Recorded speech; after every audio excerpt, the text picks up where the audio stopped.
Most people noticed when the Gemera swapped its 3-cylinder engine for a V8. But one of the biggest transformations happened somewhere else entirely. Inside. Over 5 years of development, almost every major interior component evolved. The steering wheel changed, the dashboard changed, the seats changed, even the philosophy of the cabin changed. So what happened?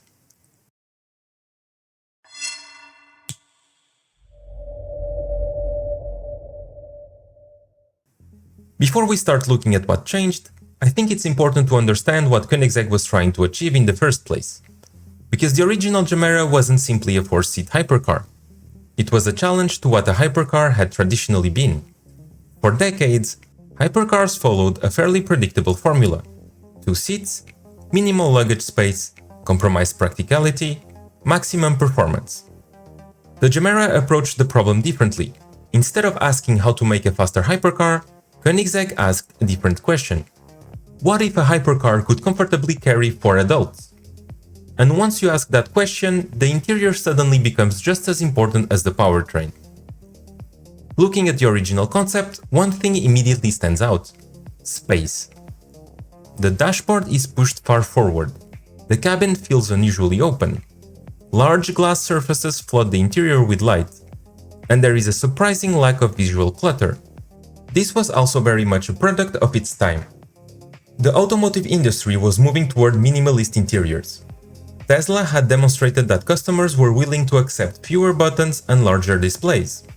Digital interfaces were becoming increasingly common. And the Gemera embraced many of those ideas.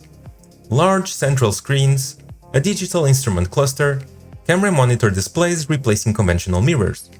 Very few physical controls.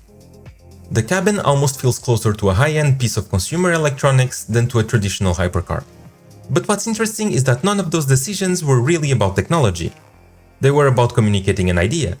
The idea that this wasn't just a hypercar with extra seats, it was a completely new category of car. A family hypercar, a grand tourer, a daily driver, and a 400 km/h machine all at the same time. Whether you agree with that vision or not, it's difficult not to admire the ambition behind it. Because everything inside this cabin was working toward the same goal. Creating a sense of openness, comfort, technology, and practicality, without losing the drama people expect from a Koenigsegg. But as development continued, reality started pushing back. Customer preferences changed, packaging challenges appeared, safety requirements had to be solved, manufacturing constraints became impossible to ignore. And that's where the story starts to get really interesting. One of the topics I briefly touched on the previous video was the disappearance of the camera mirror system on the exterior. The original Gemera replaced conventional mirrors with small cameras mounted on the doors, and those cameras fed the displays inside the cabin. You can see them here, integrated in both sides of the dashboard. At the time, this felt incredibly futuristic. In fact, many manufacturers were experimenting with similar systems, and it seemed only a matter of time before conventional mirrors disappeared altogether. But by the time we reach the later Gemera show cars, those displays are gone. And that's because the cameras themselves disappeared. Now, there are probably several reasons for that decision. The first is legislation. Different markets have different requirements. And if you try to sell the car globally, sometimes the simplest solution is still the conventional mirror. But there are other factors too. When people look at camera mirror systems, they usually think about the hardware. A camera, a display, a few wires. But that's only a small part of the cost. What manufacturers are really paying for is everything around the hardware. The software development, the validation work, the environmental testing, the homologation effort, and the supplier engineering support. Everything required to make sure the system performs reliably, whether it's exposed to heavy rain, freezing temperatures, or direct sunlight. And when you're producing only a few hundred vehicles, the costs become very significant. So while we can't know exactly why Koenigsegg abandoned the system, it's easy to understand why conventional mirrors may have become the most attractive solution. If you'd like a deeper dive into the topic, I covered it in much more detail in the previous video, where we looked at the exterior evolution of the Gemera. But the disappearance of the screens is only the beginning, because if we look at the steering wheel, we can see a much bigger shift happening inside the cabin. Let's put all three steering wheels side by side: the 2020 concept, the 2023 show car, and the most recent version. At first glance, they almost look like they belong to completely different vehicles. And honestly, this is one of my favorite parts of the entire Gemera story. The original steering wheel feels incredibly futuristic. The instrument cluster is attached directly to the steering wheel. The controls are touch-based. Large portions of the wheel are exposed carbon fiber, and the whole assembly looks more like a piece of advanced consumer electronics than traditional automotive components. If we move to the 2023 show car, we can already see the direction changing. And by the time we reach the latest version, the transformation is impossible to ignore. Analog gauges have returned. Physical buttons have returned. The instrument cluster is completely different. Even the materials and detailing have evolved. One small detail that caught my attention is the center emblem. The original concept appears to use a metal Koenigsegg badge mounted directly in the middle of the steering wheel. Later cars replaced that with a much softer embossed logo integrated into the leather or Alcantara. Now, I can't say with certainty why that change happened, but considering there's an airbag sitting directly behind this surface, I can certainly understand why engineers might prefer a softer solution. Another interesting detail is the reduction of exposed carbon fiber on the grip surfaces. The concept steering wheel looks spectacular, but what looks impressive isn't always what feels best during actual use. The later cars introduce much larger leather and fabric contact areas where the driver places their hands. Less dramatic perhaps, but probably much more comfortable over a long drive. And that's a theme we'll keep seeing throughout this video. The concept often prioritizes the statement, the production car prioritizes the experience. But perhaps the most interesting question is this: why did the Gemera move backwards? Or at least appear to move backwards? Because if you compare the original concept to the latest car, it almost feels as though Koenigsegg deliberately removed some of the futuristic elements. And I don't think that's accidental. Back in 2020, giant displays still felt futuristic. Touch interfaces felt modern. Digital dashboards felt premium. But the automotive industry changed enormously during those years. Today, every manufacturer has screens. Every manufacturer has touch controls. Digital became normal. And when something becomes normal, it stops feeling special. Ironically, one of the reasons physical buttons may be returning is because displays became too cheap and too common. 20 years ago, a small high-resolution display was an expensive piece of technology. Today, it's everywhere. Smartphones, smartwatches, consumer electronics. Meanwhile, a properly engineered button remains surprisingly sophisticated. It needs the correct tactile feel. It needs the precise tolerances. It often requires illumination. It has to survive thousands of actuations. And it has to feel premium every single time it's pressed. In a strange way, the premium solution became the mechanical one. And I think we're seeing that trend across the industry. Just look at recent hypercars. The Bugatti Tourbillon uses an extraordinary analog instrument cluster. And perhaps even more importantly for this discussion, Koenigsegg itself released the CC850. The entire philosophy of that car revolved around mechanical interaction. Analog gauges, physical controls, manual gearbox experience, and enthusiasts absolutely loved it. Now, I'm not saying the CC850 directly caused changes to the Gemera, but it's difficult to ignore the timing. The CC850 reminded people that analog experiences still matter. And during exactly the same period, the Gemera was gradually moving in a similar direction. The latest interior feels less focused on looking futuristic and more focused on feeling special. There's another aspect that's easy to overlook here. When I look at the evolution of the steering wheel and instrument cluster, one of the first things that comes to mind is component carryover. Low-volume manufacturers live in a very different world from mass production companies. Imagine spending 3 million euros developing a component. If you only build 300 cars, that development cost alone represents roughly 10,000 euros per vehicle. A manufacturer selling millions of cars can spread the same cost across an enormous production volume. That's one of the reasons hypercars are so expensive. Not necessarily because they're made of exotic materials, but because the engineering effort has to be distributed across so few vehicles, which is why reusing existing components often makes a lot of sense. And that's exactly what makes the Gemera's evolution interesting. The 2023 show car appears to borrow heavily from the Jesko steering wheel and instrument cluster architecture. That's not a criticism, it's smart engineering. Why reinvent a system that already exists and has gone through development and validation? But later in development, Koenigsegg seems to shift in a different direction. Not toward a completely bespoke Gemera solution, but toward an architecture that shares much more DNA with the CC850. And that's fascinating because the decision wasn't simply technical. It also aligns with the broader design philosophy we were just discussing. The Jesko-inspired solution feels more digital and futuristic. The CC850-inspired solution feels more analog and mechanical. So what we are seeing may not just be a component change. It may be a reflection of how Koenigsegg's vision for the Gemera evolved during development. The economics of low-volume vehicle development deserve their own dedicated video one day. But it's an interesting detail worth keeping in mind. And finally, let's talk about the instrument cluster itself. Because the biggest change isn't what it looks like, it's where it lives. And before comparing the different Gemeras, it's worth noting that neither solution is particularly conventional. In most cars, the instrument cluster is mounted directly to the dashboard. The steering wheel rotates independently in front of it, while the gauges remain fixed in place. The Gemera takes a very different approach. On the original concept, the display is attached directly to the steering wheel. As the steering wheel rotates, the display rotates with it. On the latest car, the cluster is mounted to the steering column. Now the wheel moves independently while the instruments remain fixed. That completely changes the architecture, and it creates a different integration challenge. Because the steering column isn't just there to hold the steering wheel. It's also part of the vehicle's crash management system.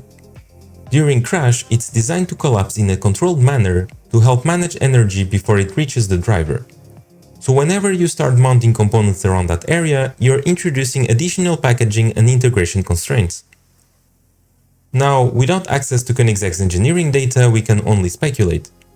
But these are exactly the kinds of considerations that begin to appear when a concept car becomes a production car. And I think that's ultimately what this entire evolution represents.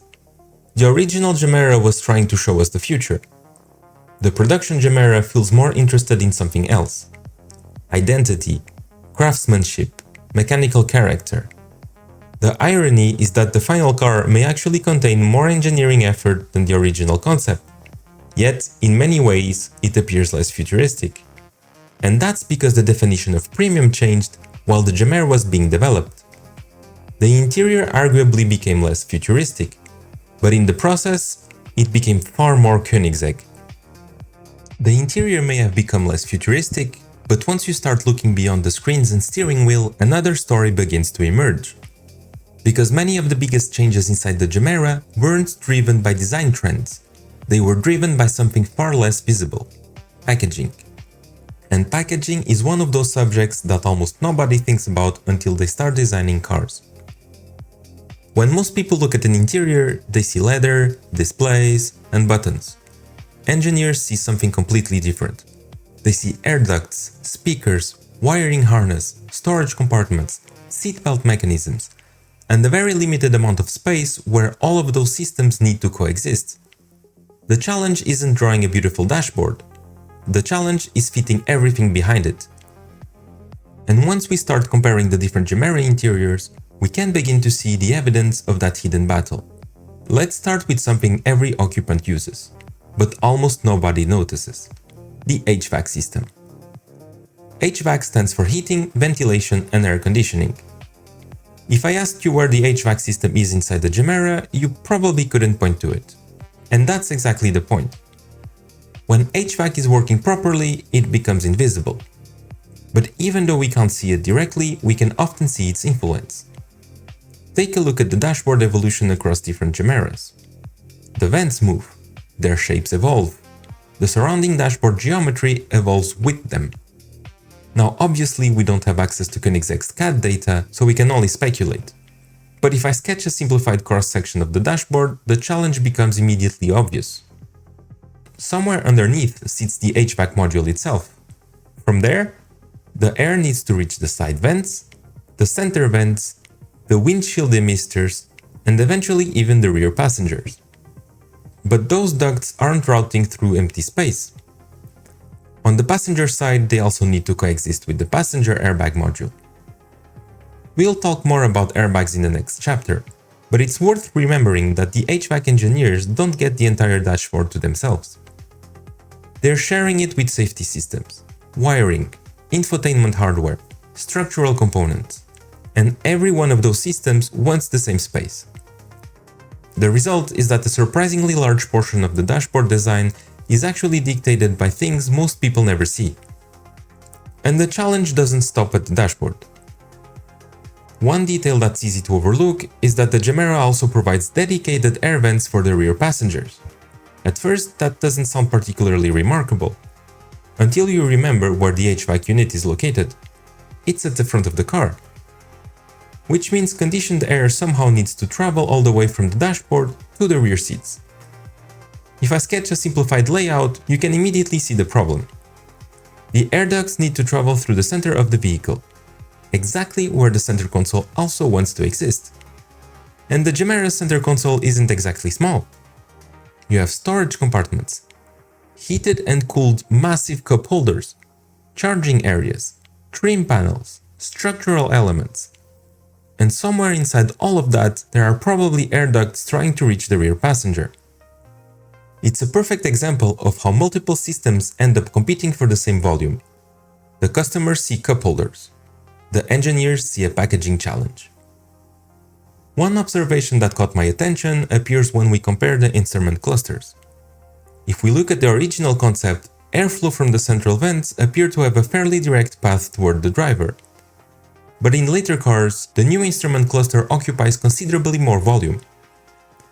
If I sketch a rough airflow path, you can see that the cluster now sits directly in that route. At first glance, that might seem like a disadvantage. Less direct airflow, more obstruction. But HVAC development isn't always about maximizing airspeed. In premium vehicles, engineers often try to achieve the opposite. The goal isn't necessarily to blast cold air directly into your face, it's to change the cabin temperature without creating uncomfortable drafts. A well-developed climate system can make occupants feel cooler or warmer without them constantly noticing where the air is coming from. So while the new cluster appears to block airflow, it doesn't automatically mean the HVAC performance became worse. It may simply mean the airflow strategy evolved. And that's a recurring theme throughout the Gemera. The visible solutions change, the engineering objective remains the same. HVAC isn't the only system competing for room inside the cabin.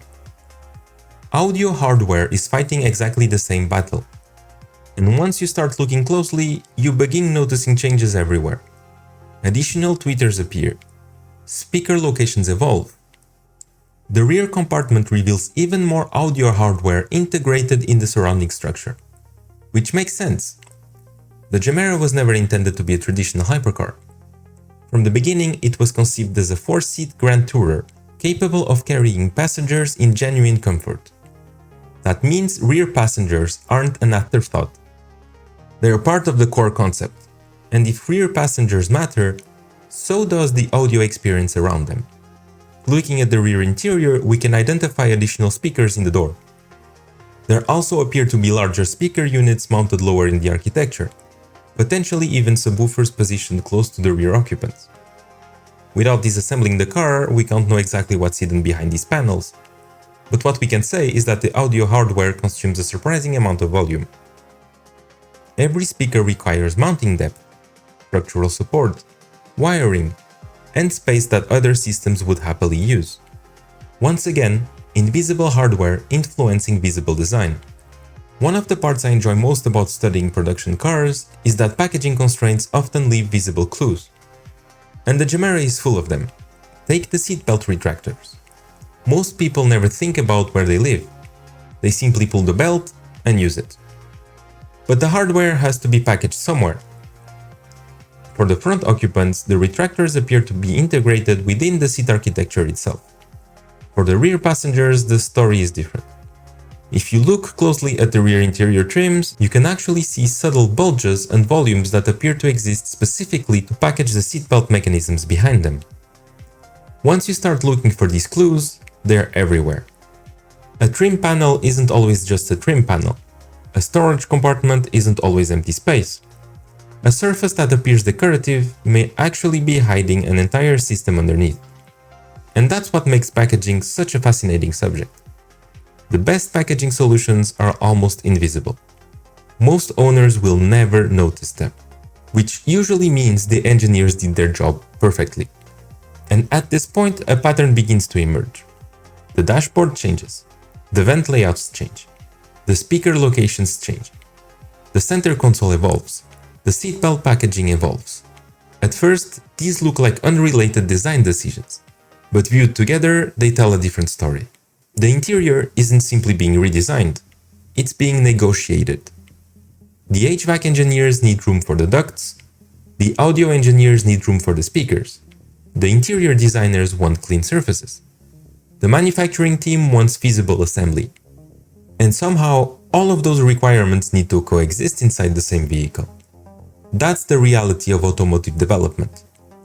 And it's one of the reasons production cars often look different from concepts.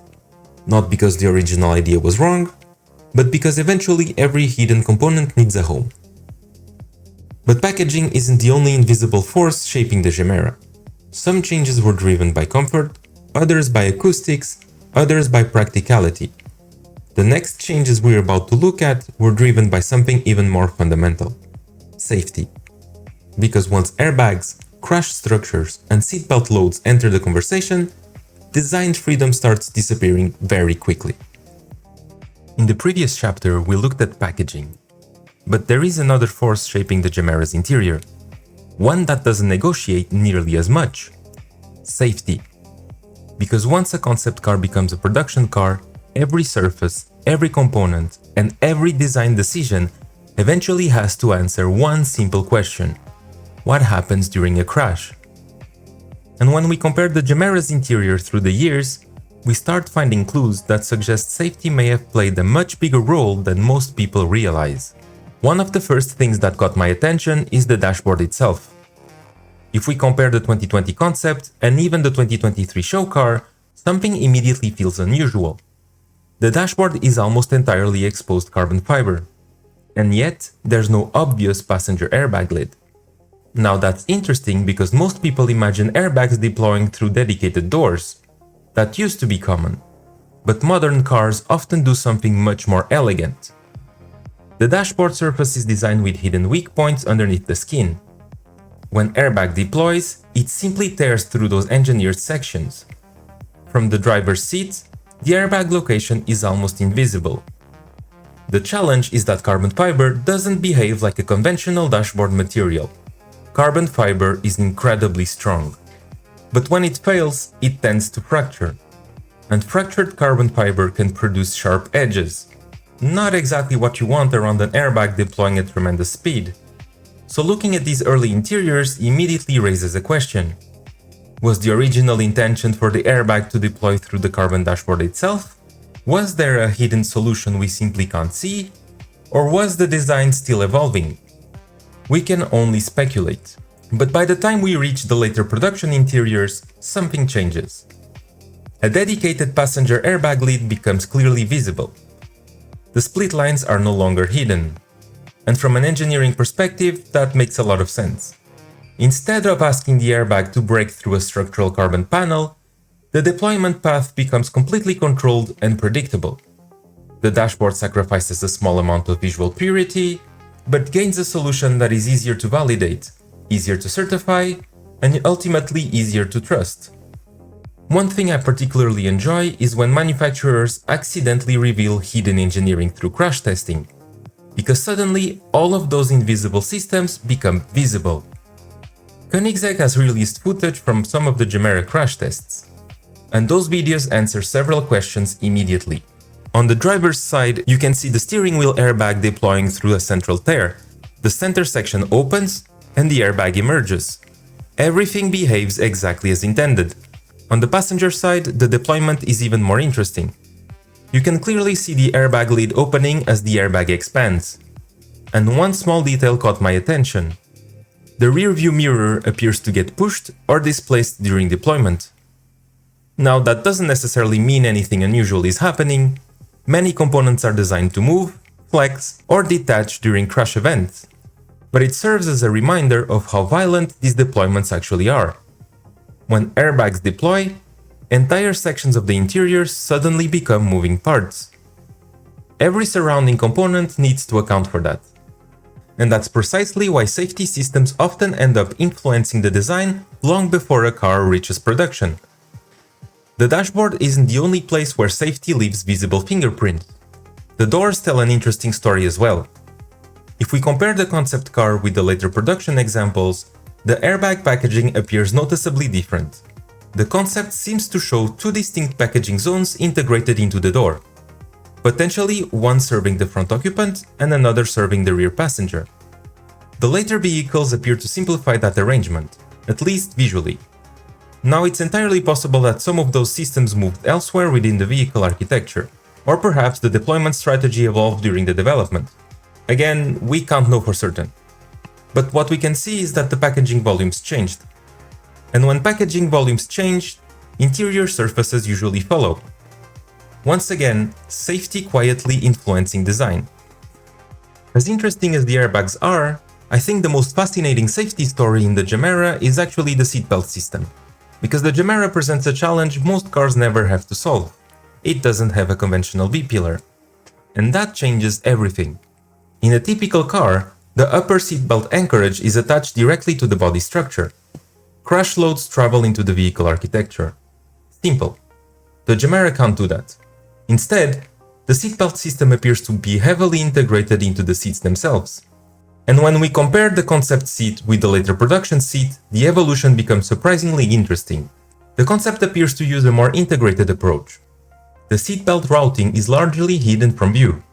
The seat itself looks like two carbon shells joined together with the belt path concealed inside. The later seat tells a different story. The routing becomes much more visible. You can clearly see the belt traveling behind the seat before emerging at shoulder height. And one thing I immediately started wondering about is friction. Because if the belt is running externally along the back of the seat, the contact area between the belt and the carbon structure becomes significantly larger. Intuitively, that feels like something engineers would want to avoid. But crash events are incredibly violent. The loads involved are enormous. So it's entirely possible that any additional friction introduced by this routing is negligible compared to the forces already traveling through the restraint system. What's even more interesting to me is the seat structure itself. The concept appears to rely on two bonded shells. The later seat looks much closer to a single hollow structural component. If that's actually the case, it would make a lot of sense, because the seat isn't simply supporting an occupant, it's helping restrain them during a crash. Every load generated by the seatbelt eventually needs to travel through the seat structure and into the vehicle. And simplifying that load path could result in a stronger and more predictable design. And that's only half the story, because the seatbelt hardware itself needs to be packaged somewhere. For the front occupants, the retractors appear to be integrated underneath the seats. That's a fairly unusual location compared to many conventional vehicles. And it creates another engineering challenge. The seat needs to slide. It needs to adjust. It needs to remain comfortable. But at the same time, it also becomes a critical structural safety component. The seat rails are no longer just convenience features, they're carrying crash loads. And unfortunately, this is one area where we don't have enough visibility to know exactly how Koenigsegg solved it. But that's precisely what makes it interesting. The solution is hidden, yet the engineering challenge is enormous. And after looking at all these examples, a pattern begins to emerge. The dashboard changed, the doors changed, the seats changed, the trim changed. At first glance, these look like unrelated design decisions, but many of them can be traced back to the same source. Safety systems need space. They need predictable deployment paths. They need structural support. They need packaging volumes. And unlike many other engineering requirements, they don't negotiate very much. You can compromise on styling, you can compromise on storage, you can compromise on speaker placement. But when occupant protection enters the conversation, the rules become far more rigid. and that's why safety often leaves visible fingerprints on production cars. The challenge isn't making the safest possible interior. The challenge is preserving the original vision while satisfying all the requirements needed to protect the people inside it. Throughout this video, we've looked at packaging, we've looked at safety, we've looked at customer preferences. But there's one final reality every concept car eventually has to face: manufacturing. Because a concept only needs to exist once. A production car needs to be built again, and again, and again. And when that happens, something interesting begins to appear. The Gemera didn't just change because designers changed their minds. Many of the changes seem to appear exactly where manufacturing becomes difficult. And once you start looking for those clues, they are everywhere. Let's start again with the dashboard, because this is one of the areas that changed the most throughout development. At first glance, the differences seem subtle. A stitch line here, a split line there, some exposed carbon replaced with upholstery. Nothing dramatic. But when you start looking closer, a pattern begins to emerge. The original concept shows a large continuous dashboard surface, very clean, very sculptural, almost like a single piece. And that's exactly how concept cars tend to be designed. The problem is that real materials don't always cooperate. Take a look at this area running across the dashboard. The concept features a prominent colored stitch line stretching from one side of the cabin to the other. That stitch line disappears on later vehicles. And that immediately raises an interesting question. Was that stitch line actually necessary? Because one thing many people don't realize is that not every stitch line in a car interior serves a structural purpose. In fact, many luxury vehicles use what's often called fake stitching. The stitching is real, but the seam isn't. It's simply added because customers associate visible stitching with craftsmanship and premium quality. Now, whether that's what's happening on the Gemera is impossible to know from photographs alone. But in this particular area, I can actually see a strong manufacturing reason for having a seam. The dashboard surface here isn't flat. It's curved in multiple directions. And whenever you're trying to wrap leather or Alcantara around a double curved surface, things become complicated very quickly. A simple way to visualize this is by imagining a sheet of paper wrapped around a football. Eventually, wrinkles appear. The material simply doesn't want to conform naturally to that shape. Leather and Alcantara are much more flexible than paper, but they still have limits. Eventually you need a seam, or a split line, or a change in construction strategy. So while some stitch lines may exist purely for aesthetics, this one may actually be helping solve a manufacturing problem. Another interesting change is the gradual reduction of exposed carbon fiber around the upper dashboard. The concept embraces visible carbon almost everywhere. The later cars become much more selective. At first glance, this feels like a styling decision. But there may be more going on. Carbon fiber is beautiful, but it's also reflective. And reflections inside the car can become surprisingly problematic. When sunlight enters the cabin, glossy or bright surfaces can reflect directly into the windshield. Those reflections may seem insignificant in static photos, but while driving, they can become distracting very quickly. That's one reason many cars use dark matte materials around the upper dashboard. Materials like Alcantara absorb light rather than reflecting it. So while the switch from carbon fiber to Alcantara may have been influenced by aesthetics or perceived quality, reducing windshield reflections could also have been part of the equation. And that's something I find fascinating. A material that appears less exotic on paper may actually create a better driving experience. One detail that only appears on the 2024 show car immediately caught my attention. This split line right here. At first glance, it doesn't seem particularly important, but the more I looked at it, the more interesting it became. Because this line doesn't stop at the dashboard. It continues directly into the door panel. Designers love this type of feature. It creates visual continuity. It makes the interior feel intentional, cohesive, almost architectural. But from an engineering perspective, it creates a completely different challenge, because now two separate assemblies need to align perfectly. The dashboard is its own assembly. The door trim is its own assembly. The body structure has tolerances. The hinges have tolerances. The dashboard has tolerances. The trim panels have tolerances. Yet, somehow, this line needs to appear continuous. This is where manufacturing engineers start talking about tolerance stack-up. Small dimensional variations that are individually acceptable can accumulate and become visible to the customer. And nowhere is that more obvious than when a design feature is expected to continue across multiple components. There are generally two ways of solving this problem. The first is to manufacture everything extremely accurately. Tighter tolerances, more expensive tooling, more extensive quality control. This is typically the approach taken by large volume manufacturers because it keeps assembly fast and consistent. The second approach is to allow adjustment during assembly. Panels can be repositioned slightly to achieve the desired visual alignment. For low-volume manufacturers, this often makes more economic sense. The tooling investment is lower and assembly times are already significantly longer.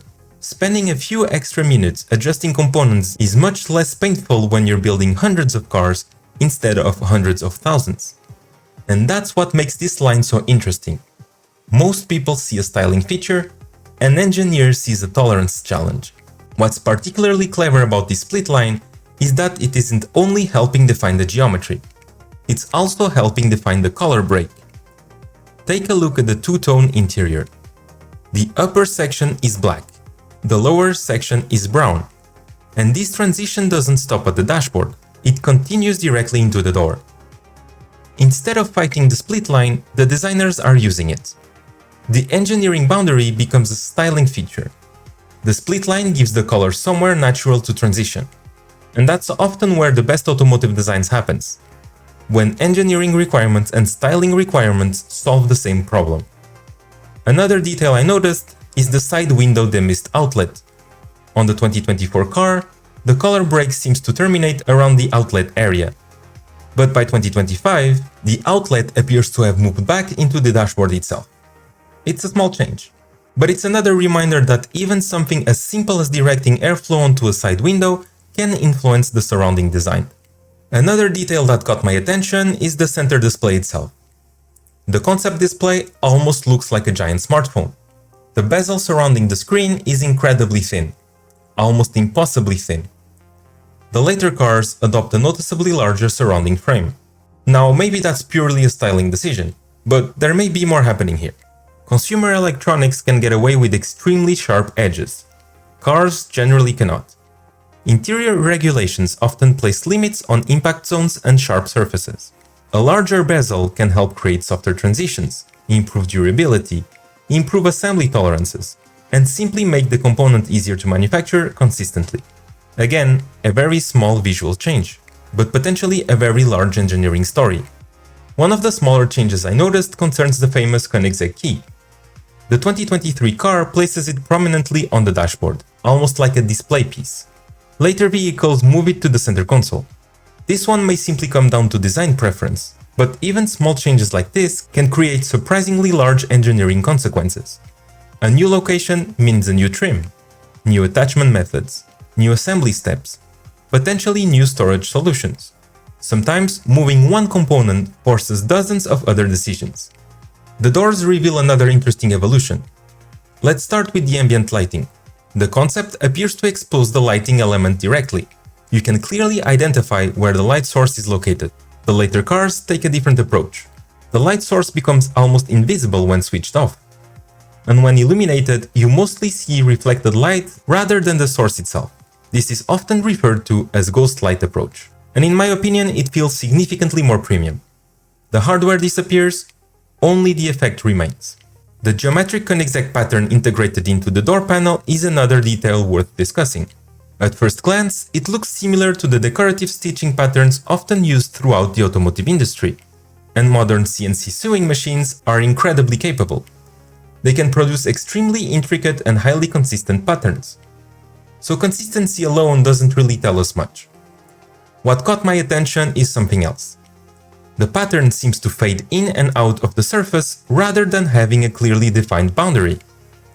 If this were purely a stitched pattern, I would normally expect to see a more obvious start and end point. Instead, the geometry appears to emerge gradually from the surrounding material. That makes me wonder whether at least part of the effect is being generated by the structure underneath the upholstery rather than by stitching. But if the pattern is indeed created by the substrate underneath, it creates an interesting manufacturing challenge.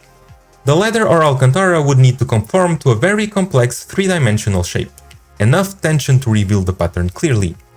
but not so much tension that the material ages poorly, wrinkles, or eventually begins lifting away from the surface. And that's often where interior engineering becomes surprisingly difficult, because design wants dramatic surfaces, manufacturing wants robustness, and durability wants the material to remain stable for years. Another detail that quietly appears in the later cars is the emergency release handle. The concept doesn't seem to show it. The production vehicles do. And honestly, that's a perfect example of what this chapter is about. Nobody designs a concept car around emergency procedures. Production vehicles don't have that luxury. If the electrical systems fail, occupants still need a way out. Not the most glamorous feature in the world, but a very real one. The rear cabin tells me a similar story. At first glance, it feels largely unchanged. The overall philosophy survives remarkably well. But the details reveal something different. The later cars show more split lines, more trim divisions, more assembly boundaries. The headliner is perhaps the clearest example. The concept appears to rely on one enormous continuous surface. The production car divides that same area into multiple sections. And from a manufacturing perspective, that makes complete sense. Smaller components are easier to produce, easier to upholster, easier to transport, and easier to assemble. Sometimes a single large part becomes 4 smaller parts simply because building the car becomes dramatically easier. And after looking at all these details, I think one idea keeps appearing again and again. Every split line exists for a reason. Every stitch line exists for a reason. Every panel boundary exists for a reason.